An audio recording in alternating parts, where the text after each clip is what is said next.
Magandang umaga, sir. Ako nga pala ay naatasan sa problemang ito na may numerong ika-3.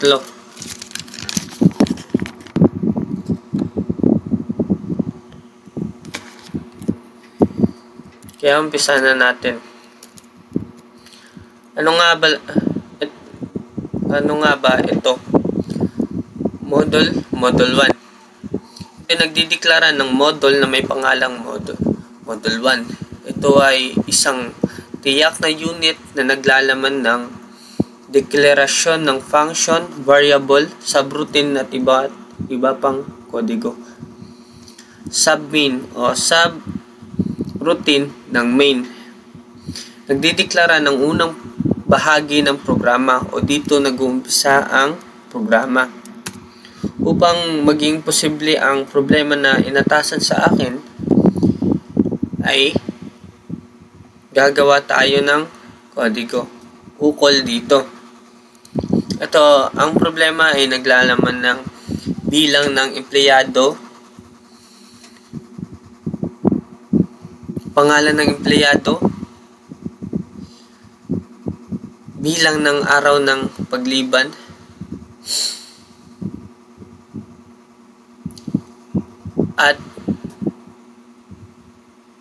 at lalagyan natin kung may bonus pa, kung wala siyang pagliban, kung hindi siya lumiban ay meron siyang $200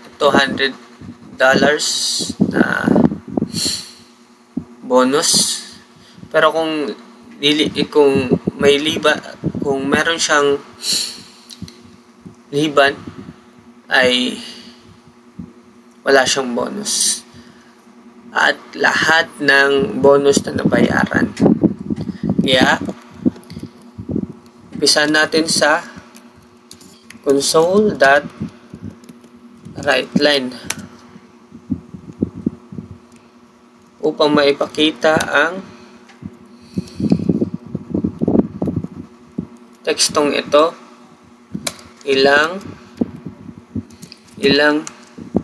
Ilagay ang bilang ng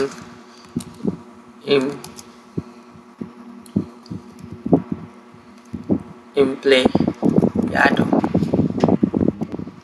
upang malaman ng gumagamit kung ano ang gagawin niya.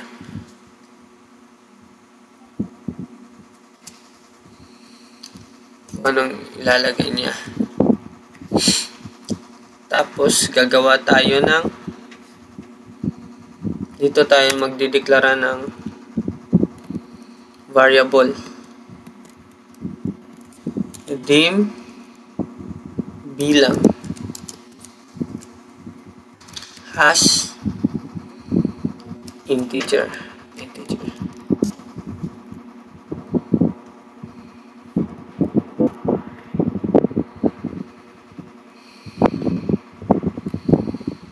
Tapos, gagamitin natin dito. Bilang kapantay console.readline upang mabasa niya ang bilang na dinagay ng gumagamit. Gagamit tayo ng for loops.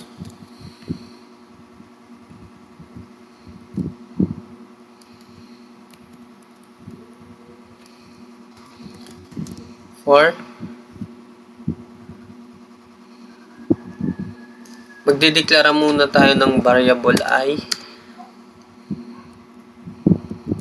as dim kapantay kaisa hanggang bilang.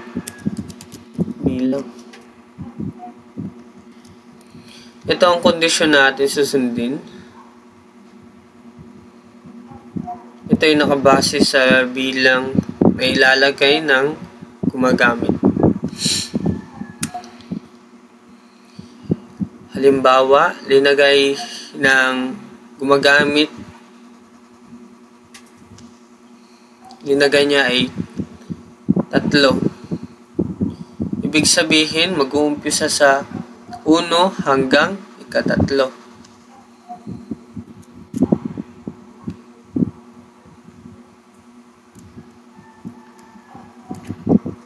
Ilang.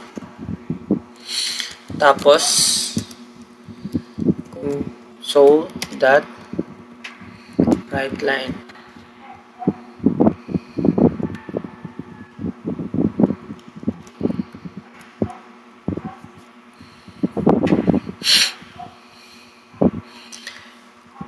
Nakadepende sa bilang na linagay ng empleyado ay bilang ng empleyado na linagay ng gumagamit kung ilang pangalan ang ilalagay o ilang empleyado ang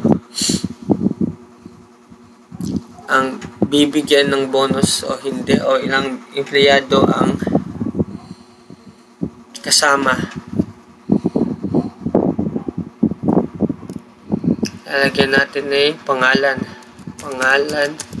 ng empleyado.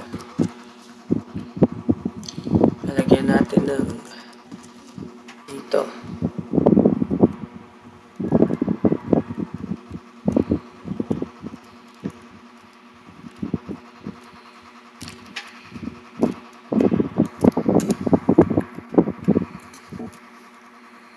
Ito.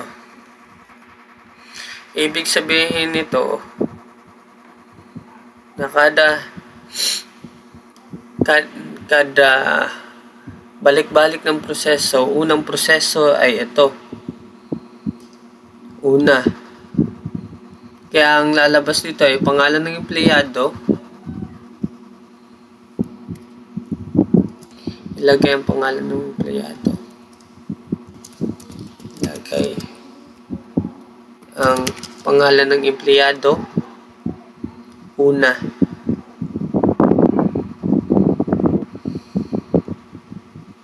Hanggang maabot niya ang kondisyon. Tapos, lalagyan natin ng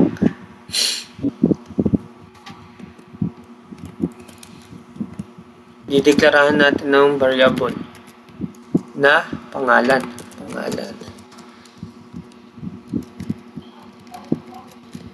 Palitin lang natin pangalan.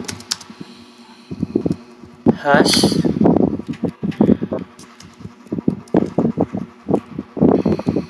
string.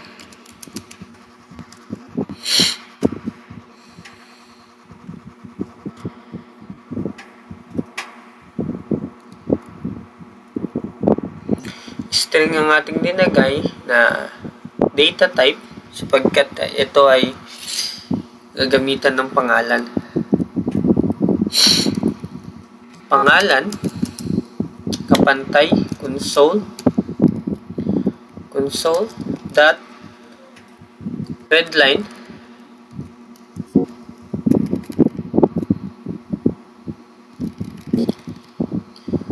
console dot redline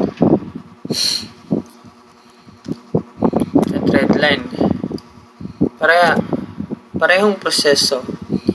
Ilalagay niya ang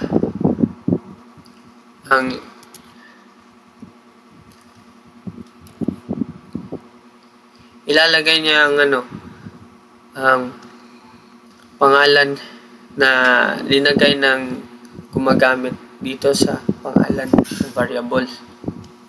Tapos lalagyan natin ng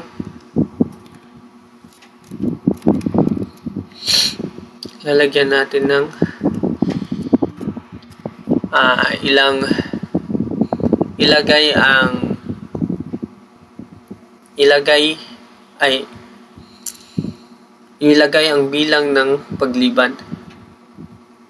Ilagay ang bilang ng araw ng pagliban. Yan.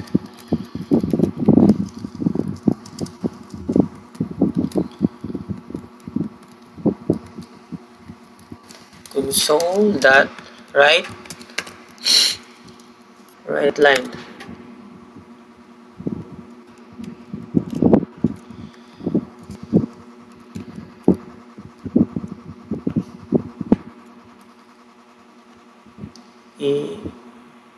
data lang natin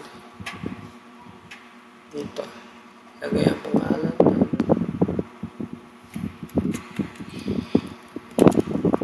ilagay ang pangalan ng empleyado. Tapos dito ilagay ang bilang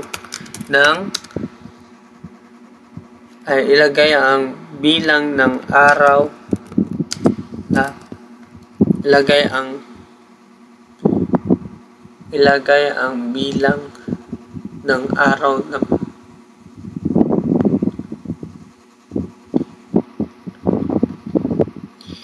ilagay ang bilang ng araw ng pagliban.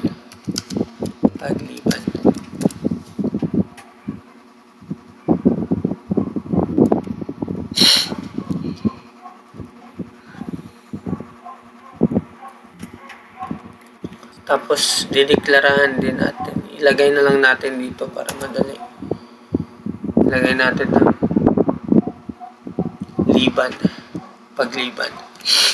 pagliban variable. Yan natin ang console.readline. Lagyan natin ng variable dito. Pagliban.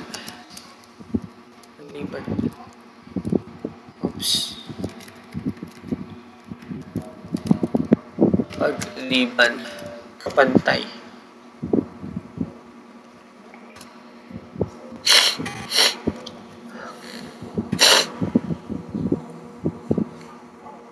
Kung ang pagliban ay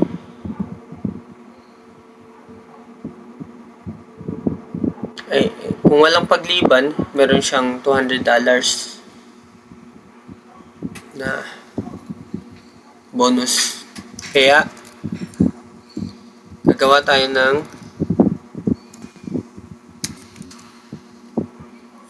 if else condition. Sorry. If pagliban ay kapantay ng wala, then tapos bonus kapantay 200. Lalagyan natin dito ng bonus.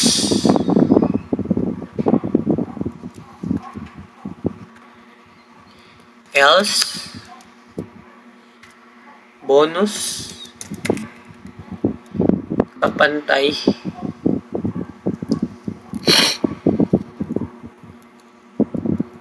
wala.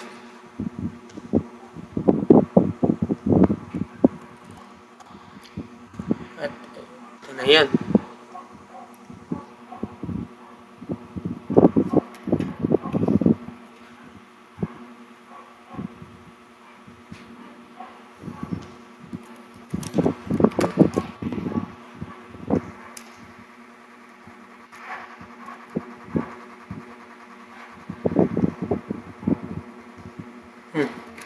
Mali pala to.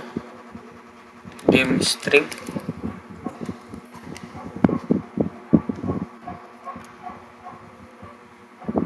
Ay, hindi. Integers pala. Sorry. Integers. Ito. Tapos, lalagyan natin dito ng upang ang kada proseso ng kada paulit-ulit na proseso ay malalagay natin ng bonus ng kada empleyado na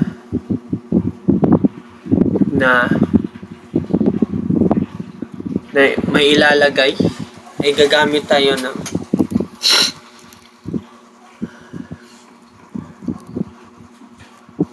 unahin muna natin to console dot write line.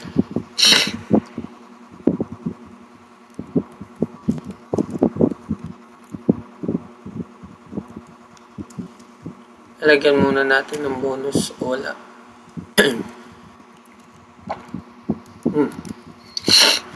Bonus. Lagyan natin ng pangalan dito. Pangalan.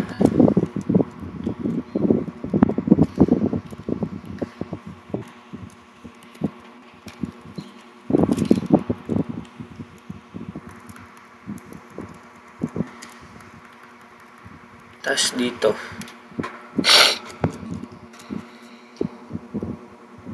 Bonus.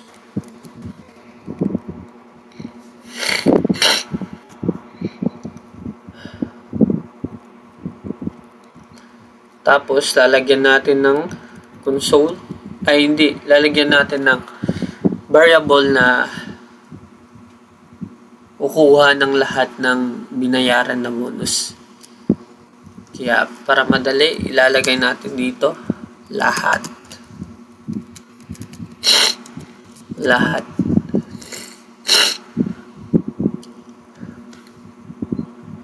Lahat. Lalagay natin lahat plus kapantay bonus. Okay ba?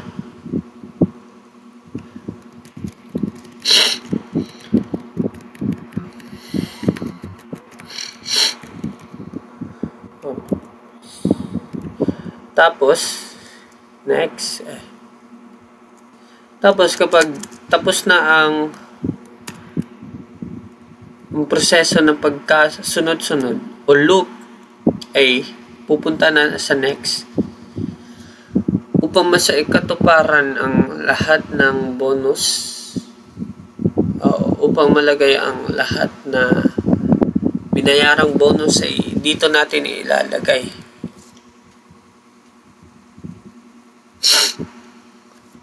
Kasi kapag dito natin ilagay muna natin dito console dot write line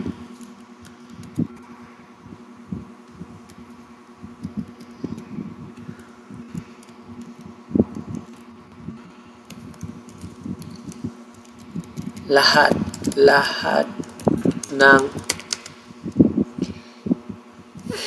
bonus na binayaran. Tapos dito lahat ng variables.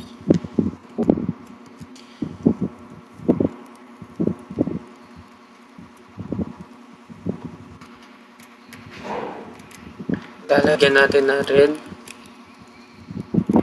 console dot red line or red key. Mas prepare ko yung red line.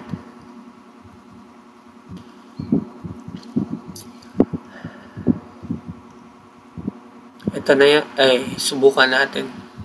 Ganda rin. Ilagay ang bilang ni empleyado.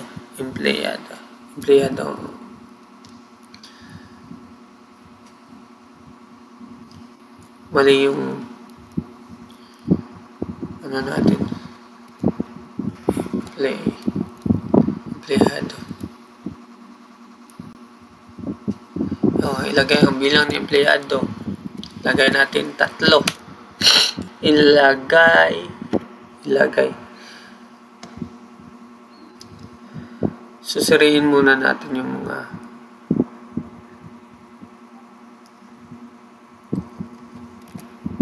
teksto. Kung tama ba. Lagay ang bilang ng araw ng pagliban. Bonus. Lahat ng bonus na binayaran. Sige, okay na. Ilagay ilagay ang bilang ng empleyado, 3. Tapos, mali na naman. Ito.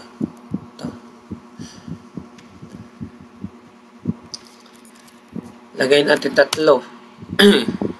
Ilagay ang pangalan ng empleyado. Una.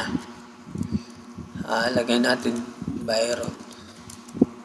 Ilagay ang bilang ng araw ng pagliban. Wala. Byron bonus 200. Ayusin muna natin. Excited ako masyado. Lagay muna natin dito. Mas lagyan natin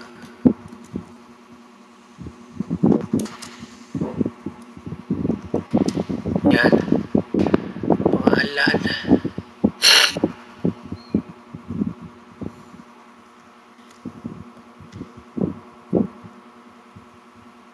Bonus.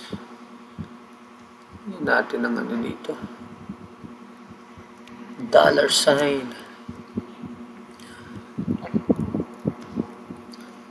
Ito.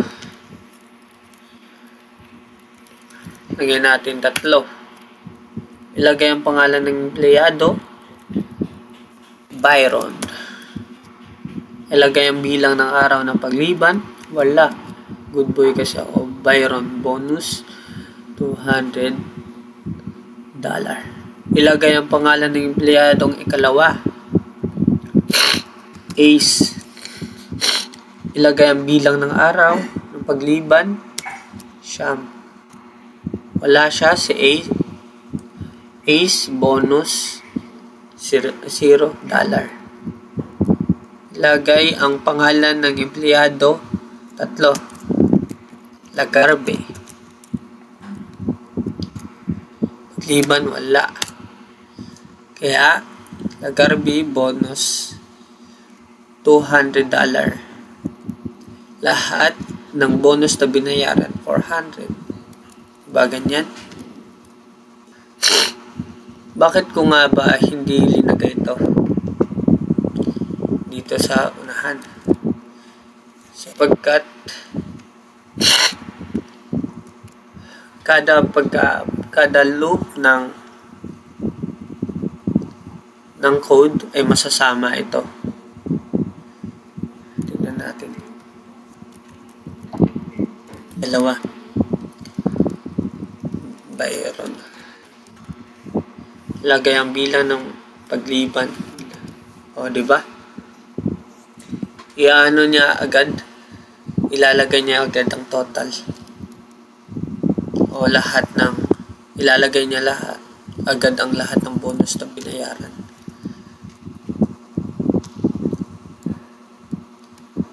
Kaya dito yan.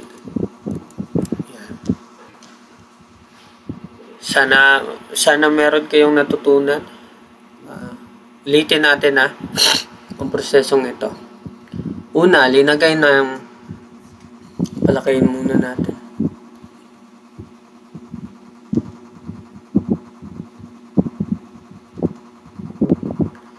Una, ilagay ang bilang ng empleyado. Halimbawa, 2. Ang 2 numero ay dadalhin nitong bilang na variable. Tapos, ilalagay dito sa condition. For letrang I as integer, kapantay ng 1 hanggang bilang na nangangahulugang may 2 halaga. Ang halaga nito ay 2 kasi linagay ng user ay 2. Tapos, unang loop ay dito. Ito muna. Dito kasi mag-uumpisa, kaya kaya isa ang nakalagay dito. Tapos dadalhin niya, ilagay ang pangalan ng empleyado una. Tapos kung kunyari ilalagay ko Byron. Tapos ang halaga na Byron ay dadalhin ng pangalan na variable. Tapos ilagay ang bilang ng araw ng pagliban. Ilalagay ko ay 0. Tapos pagliban. Tapos pagliban na variable ay dadalhin niya ang halaga ng linagay na pagliban. Tapos para makuha natin ang bonus, kung meron ba bonus ang isang empleyado o wala, nagdedepende ito sa araw kung meron siyang pagliban o wala, ay gagamit tayo ng if else condition. Tapos pagliban kapantay ay wala. If pagliban ay kapantay ay wala, kung ang linagay na bilang ng araw ay wala o 0, ang bonus ay $200. Tapos else, kung hindi naman, kung meron siyang pagliban, lalagay natin ay bonus ay 0. Tapos ang bonus ay malalagay dito. Depende kung linagay na 0, di ba linagay ko dito 0. Dito siya na condition ang papasok. Tapos lalagyan niya ng value 200 ang bonus. Tapos nalagay dito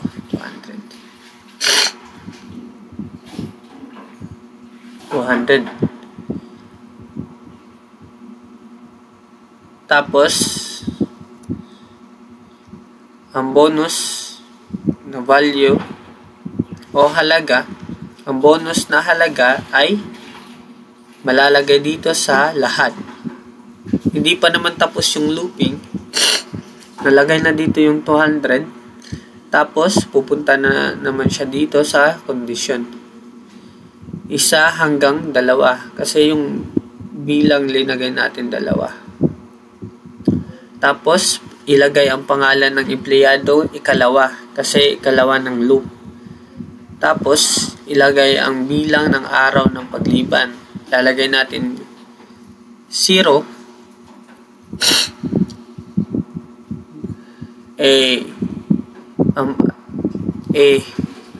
Unang condition, if pagliban ay kapantay ay 0, hindi naman, kaya pupunta siya dito sa else. Bonus kapantay ay 0, kaya wala siyang bonus kasi meron siyang pagliban. Ay hindi, ilalagay natin, halimbawa ilalagay natin 3 yung pagliban niya. So ang pagliban kapantay na 0 ay hindi, mali. Tapos pupunta siya sa else. Ito na yung value niya. Bonus kapantay ay 0. Tapos pupunta na dito. Madadagdagan na ang bonus. Wala naman madagdag, kaya mananatili itong 200. Tapos pupunta na naman siya dito. Titignan niya kung tama pa ba ang kondisyon o naabot na. Naabot na kasi yung limit natin ay 2. Kaya pupunta na siya sa next na nag-indika na ang loop ay tapos na. Tapos tatawagin natin na variable na lahat upang makita o maipirinta ang lahat na bonus na binayaran. Yan na po at salamat. Sana po may naintindihan kayo. Lagay ito. Dalawa. Mayroon. Lagay ang bilang ng pagliban. Wala. Bonus. Lagay ang kalawa. Ace. Ilagay ang bilang ng araw ng pagliban. 3. Kaya ace bonus $0. Lahat ng bonus na binayaran ay 200. Lalagyan natin ng dollar dito. Dollar. Yan.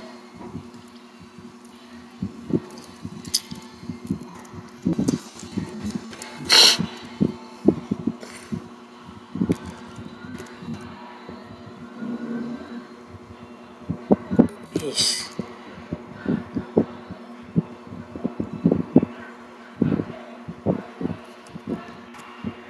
Yan. Ito na. At yun lamang, sir. At salamat.